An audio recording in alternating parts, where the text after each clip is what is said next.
Matindi si So pagdating sa maraming bagay hindi ko talaga inaasahan, Dominic Roque inaming ibang klase magdala si So Ramirez.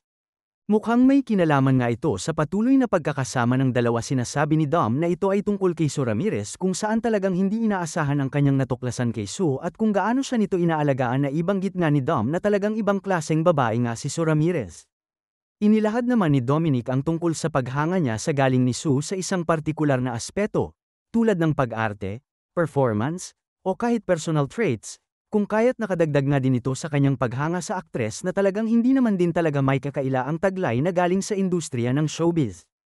Samantala namamataan naman ang dalawa na sobrang sweet sa kanilang mga recent photos together at maaaring ang pagiging sweet nila ay bunga ng higit pa nga sa pagkakaibigan, kung kaya't mayroong mga papuring binabanggit si Dominic para kay So Ramirez. Samantala lalo namang umiinit ang usap-usapan tungkol kina So Ramirez at Dominic Roque. Dahil nga sa isang panayam kay Sue ay inamin din niya na naa-attract siya kay Dominic, at talagang maraming fans ang mas kinikilig sa kanilang dalawa na talagang nakikitang may espesyal na connection o magandang chemistry na nabuo sa pagitan nila.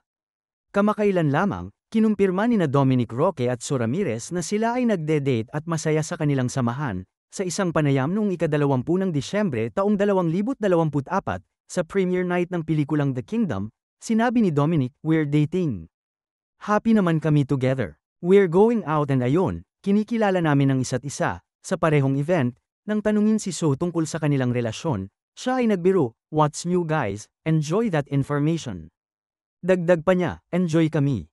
Enjoy lang din kayo." Bago ang kanilang kumpirmasyon, napansin na ng publiko ang kanilang pagiging malapit, lalo na nang makita silang magkasama sa iba't ibang klaseng events.